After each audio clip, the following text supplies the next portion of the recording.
Indian medical অ্যাসোসিয়েশনের পশ্চিমবঙ্গ শাখা। আপনাদেরকে আরও একবার জানিয়ে রাখি, জুনিয়র ডাক্তারদের কর্মবিরতিতে যে সিদ্ধান্ত নেওয়া হয়েছে, তার এই যে আন্দোলনের সিদ্ধান্ত নেওয়া হয়েছে, সেই আন্দোলনকে পূর্ণ সমর্থন। নিঃশর্তে এই আন্দোলনের পাশে থাকবে ইন্ডিয়ান মেডিকেল অ্যাসোসিয়েশনের রাজ্য শাখা। সোমবার রাতে তাদের তরফে লিখিত বিবৃতি দিয়ে জানানো হয়েছে। আমরা বিস্তারিত জানবো, চলে যাব নিউজ রুমে রয়েছেন আমাদের প্রতিনিধি সায়ন্তিকা বন্দ্যোপাধ্যায়। সায়ন্তিকা, ইন্ডিয়ান মেডিকেল অ্যাসোসিয়েশনের রাজ্য শাখার তরফ থেকে বিবৃতি দিয়ে ঠিক কি জানানো হয়েছে জুনিয়র ডাক্তারদের এই আন্দোলন নিয়ে?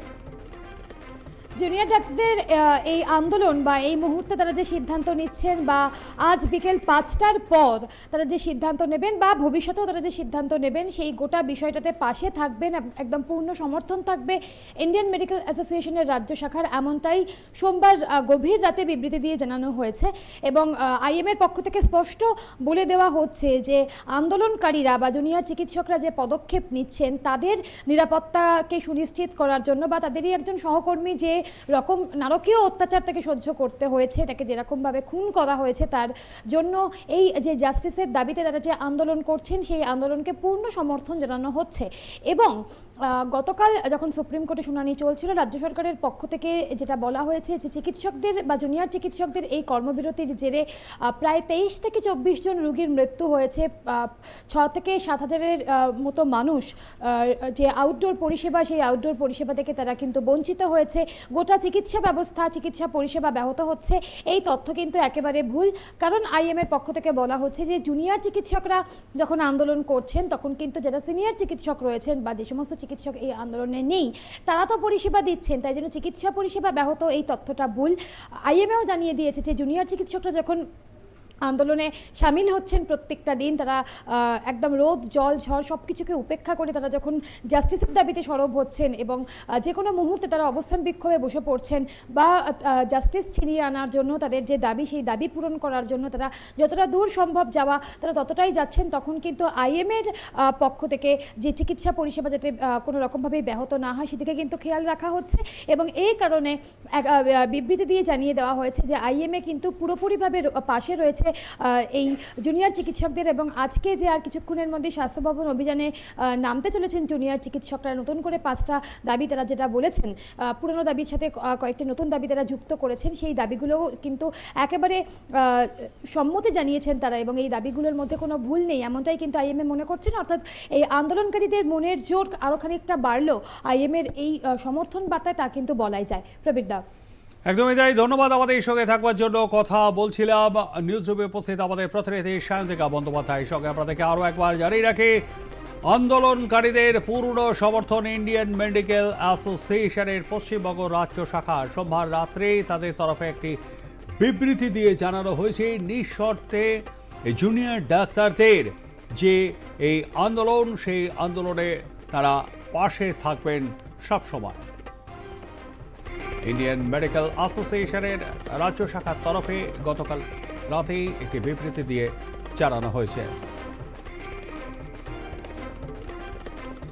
আমাদের সঙ্গে এই মুহূর্তে রয়েছেন সার্ভিস ডক্টরস ফোরামের সাধারণ সম্পাদক ডক্টর সজল বিশ্বাস। সজলবাবু নমস্কার।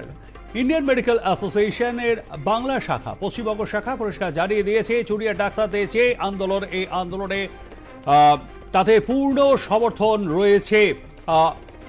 কিভাবে দেখছেন গোটা বিষয়টিকে? কারণ আজকে মুর্শিদাবাদ মেডিকেল কলেজ হসপিটালের যে সমস্ত ডাক্তাররা রয়েছেন, তারা আজকে কিন্তু গণ ইস্তফা দেবেন এমন একটা সিদ্ধান্ত গতকাল নেওয়া হয়েছে। জুনিয়র ডাক্তাররাও পরিষ্কার বলে দিয়েছেন, তাদের দাবি না মানা হলে তারা কাজে যোগ দেবেন না। বিকেল 5টা পর্যন্ত আজকে যদিও ডেডলাইন বেঁধে দেওয়া হয়েছে সুপ্রিম কোর্টের তরফে। পুরো বিষয়টাকে কিভাবে দেখছেন? হ্যাঁ, এটা তো অনেকদিন হয়ে গেল, প্রায় 1 মাস পেরিয়ে গেছে। এত বড় একটা ভয়ঙ্করতম ঘটনা, গোটা বিশ্বের বুকে এটা একটা ইতিহাস সৃষ্টিকারী ঘটনা, ভয়ঙ্করতম ঘটনা। ফলে এই ঘটনার গুরুত্ব বুঝে সরকারের অনেক আগেই উচিত ছিল প্রকৃত দোষীদেরকে গ্রেফতার করা এবং তাদের দৃষ্টান্তমূলক শাস্তির ব্যবস্থা করা। কিন্তু সরকার উল্টে এই দোষীদেরকে, ধর্ষক এবং খুনিদেরকে আড়াল করার চেষ্টা করছে এবং তাদেরকে বাঁচানোর জন্য জনগণের কোটি কোটি টাকা খরচ করে সুপ্রিম কোর্ট পর্যন্ত তারা চলে গেছে এবং সুপ্রিম কোর্টকে মিসগাইড করে আজকে ভুল তথ্য সেখানে দিয়ে আজকে সেখান থেকে জুনিয়র ডাক্তারদেরকে কাজে যোগ দিতে হবে এই ধরনের অর্ডার বের করছে। কিন্তু আমরা যেটা বলতে চাই সার্ভিস ডক্টর ফোরামের পক্ষ থেকে, আজকে বিচার আদালত দায়িত্ব ছিল বিচার দেওয়ার, সিবিআই এর দায়িত্ব ছিল ইনভেস্টিগেট করার, কলকাতা পুলিশের দায়িত্ব ছিল সেগুলো করার, প্রোটেক্ট করার, কিন্তু তারা সকলেই ব্যর্থ, 100% ব্যর্থ। তারা মনে হচ্ছে এখন যে ইন্টেনশনালি তারা সমস্ত কিছুকে প্রত্যেকে মিলেই ধামাচাপা দেওয়ার চেষ্টা করছে এবং যাতে করে প্রকৃত দোষীরা শাস্তি না পায় সেটার জন্য প্রত্যেকেই আজকে তৎপর হয়ে উঠেছে। অতএব এটাকে আমরা একদিকে যেমন ধিক্কার জানাচ্ছি, তেমন আরেকটা দিকে হচ্ছে জুনিয়র ডাক্তাররা যে সাহসিকতা এবং নৈতিকতা নিয়ে তারা আন্দোলন চালিয়ে যাচ্ছে, সেই আন্দোলনের পাশে আমরা সার্ভিস ডক্টর ফোরামের পক্ষ থেকে প্রথম থেকেই আমরা রয়েছি, এখনো আছি এবং ভবিষ্যতেও আমরা শেষ পর্যন্ত আমরা থাকবো। কারণ এই আন্দোলন নৈতিকতার জন্য এবং এই আন্দোলন হচ্ছে ন্যায় বিচার পাওয়ার জন্য, এছাড়া তো অন্য কোনো দাবি নেই তাদের কাছে, শুধুমাত্র প্রকৃত দোষীদেরকে শাস্তি দিতে হবে, এর বাইরে তো তাদের কোনো দাবি নেই। স্বাভাবিকভাবে এই দাবি আমরা সমর্থন আগেও যেমন করেছি এখনো করছি এবং এই দাবিতে আন্দোলন চলুক, দরকারের সিজর্কও চলতে পারে। এখন বা সিজর্কের পরিবর্তে অন্য কোনো সিদ্ধান্ত হবে কিনা সেটা জুনিয়র ডাক্তাররা সেটা সিদ্ধান্ত নেবে, কিন্তু যতক্ষণ পর্যন্ত সিজর্ক চলবে সেটা পাশে আমরা রয়েছি সিনিয়র ডাক্তাররা। কারণ সিনিয়র ডাক্তাররা আজকে তাদের যে যত ডিউটি তাদের করার কথা তার থেকে কিন্তু দ্বিগুণ তিনগুণ করে ডিউটি আমরা করছি এবং করে হাসপাতালের যে পরিষেবা সেটা কিন্তু চালু আছে, বজায় আছে এবং এখানে কেউই এখনো পর্যন্ত যে বিনা চিকিৎসায় মারা গেছে এরকম ঘটনা ঘটেনি। যদিও কালকে সরকার, রাজ্য সরকার সুপ্রিম কোর্টে যে বিনা চিকিৎসায় মারা গেছে সেই ধরনের কথা বলে এসে অত্যন্ত মিথ্যাচার করেছে। কারণ প্রতিদিনই প্রচুর পেশেন্ট, অসংখ্য রোগী কিন্তু মারা যায়, তারা বেড পায় না, তারা দালাল চক্রের খপ্পরে পড়ে, তারা চিকিৎসা পায় না। এটা কিন্তু প্রতি বছর, সারা বছরই কিন্তু ঘটে এবং এখন বরঞ্চ সেটা অনেক কমেছে এই সময়, আন্দোলনের সময়। সেই জায়গাটা তারা মিথ্যা প্রচার করে আজকে সুপ্রিম কোর্টের কাছে এই ধরনের মিথ্যা মিসগাইড করে আজকে এই ধরনের অর্ডার তারা বের করছে। আমরা মনে করি যে অত্যন্ত স্বৈরতান্ত্রিক একটা পদক্ষেপ রাজ্য সরকারের, এই পদক্ষেপের বিরুদ্ধে আমরা ধিক্কার জানাচ্ছি রাজ্য সরকারকে এবং আমরা জানাচ্ছি যে শুধুমাত্র আজকে সুপ্রিম কোর্ট তো রাজ্য সরকারকে আজকে বলেছে যে মানে ডাক্তারদেরকে আবেদন জানাতে, কিন্তু আমরা রাজ্য সরকারকে আবেদন জানাচ্ছি যে ইমিডিয়েট যে এই যে দাবিগুলো রয়েছে অত্যন্ত লেজিটিমেট দাবি, যে দোষীদের, প্রকৃত দোষীদেরকে শাস্তি দিতে হবে এবং এই যে দুর্নীতির চক্র চলছে, সিন্ডিকেট রাজ চলছে, সেটাকে ভাঙতে কি ব্যবস্থা নিতে সেটা আমরা জানতে চাই। কারণ সেটা যদি না ভাঙা যায় তাহলে এই অভয়কাণ্ড আরো অনেক ঘটবে। অতএব সেটা ভাঙার ক্ষেত্রে আপনি পদক্ষেপ নিন, সেটাই হবে মানে পজিটিভ পদক্ষেপ এবং সেটাই স্বাস্থ্য ক্ষেত্রকে আজকে টিকিয়ে রাখতে পারে বা স্বাস্থ্যের যে পরিকাঠামোর যে বিরাট ঘাটতি রয়েছে, ডাক্তারের যে বিরাট ঘাটতি রয়েছে সেগুলো পূরণ করুন, তাহলে মানুষ পরিষেবা পাবে। এটা জুনিয়র ডাক্তারদের ঘাড়ে দোষ চাপিয়ে তো লাভ নেই কিছু, কারণ জুনিয়র ডাক্তাররা তো ট্রেনিং, তাদের তো ট্রেনিং নেওয়ার কথা, তাদের তো তাদের উপরে দায় চাপিয়ে দিলে তো এই পরিস্থিতি হবে। কারণ সমস্ত পোস্ট ভ্যাকেন্ট রয়েছে, জুনিয়র ডাক্তারদের কাজ করিয়ে আজকে সব হাসিল করবে, এটা তো হবে না। অর্থাৎ এই দাবিগুলো তারা মেনে নিক এবং আমরা চাইছি যে আজকে 5টার মধ্যেই এই দাবিগুলো মেনে নিক, তাহলে তো অনায়াসে তারা হ্যাপিলি জুনিয়র ডাক্তারের কাজে যোগ দিতে পারে। আর যদি মেনে না নেয় তাহলে তো তখন জুনিয়র ডাক্তাররা সিদ্ধান্ত নেবে যে ভবিষ্যতে আরো কতদিন তাদের চালাতে হবে। আমরা তার পাশে থাকবো।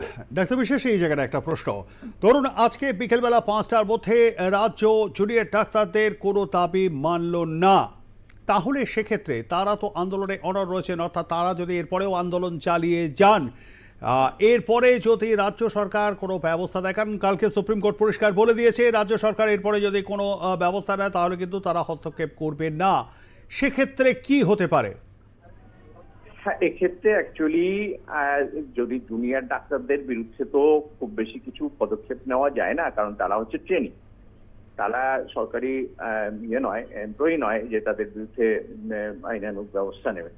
তো এটা নেওয়া যায়ই না, এটা হচ্ছে প্রথম কথা। দ্বিতীয় কথা হচ্ছে যদি নেয়ও, এখন যেহেতু একটা স্বৈরতান্ত্রিক সরকার, সে অনেক কিছুই করতে পারে, এটা ঠিকই, কিন্তু সেটা আজকে যেহেতু গোটা রাজ্যের মানুষ, গোটা দেশের মানুষ, এমনকি পৃথিবীর বিভিন্ন অংশের মানুষ এই অভয়ের হত্যাকাণ্ডের প্রতিবাদে রাস্তায় নেমেছে এবং এই জুনিয়র ডাক্তারদের আন্দোলনের পাশে এসে দাঁড়িয়েছে। আমরা সার্ভিস ডক্টর ফোরাম মানে সক্রিয়ভাবেই আমরা আছি আন্দোলনের সাথে, স্বাভাবিকভাবে সবাই মিলেই তার বিচার করবে এর বিচার হবে। রাজ্য সরকার বা আজকে কোর্ট যা বলে দিয়েছে সেটাই তো সব কথা নয়, জনগণ যেটা বলবে সেটাই হচ্ছে শেষ কথা। অতএব মানুষ রয়েছে, মানুষ তার বিচার করবে। অতএব সেটা নিয়ে অত জুনিয়র ডাক্তাররাও খুব ভয় পাচ্ছে না, চিন্তা করছে না। আমরাও সার্ভিস ডক্টর ফোরামের পক্ষ থেকে সবাইকে বলবো যে এটা নিয়ে অহেতুক ভয় পাওয়ার কোনো কারণ নেই। যতক্ষণ বিচার না পাওয়া যাচ্ছে আন্দোলন চলুক, আন্দোলন আমরা পাশে রয়েছি, সক্রিয়ভাবেই সহযোগিতা করব। ধন্যবাদ। আমাদের সঙ্গে থাকবার জন্য কথা বলছিলাম সার্ভিস ডক্টরস ফোরামের জেনারেল সেক্রেটারি ডক্টর সজল বিশ্বাসের সঙ্গে। জুনিয়র ডাক্তারদের আন্দোলনে তারাও থাকছেন পাশে। ইন্ডিয়ান মেডিকেল অ্যাসোসিয়েশনের রাজ্য শাখা যেমনটা জানিয়েছে তেমনটা জানালেন সার্ভিস ডক্টরস ফোরাম।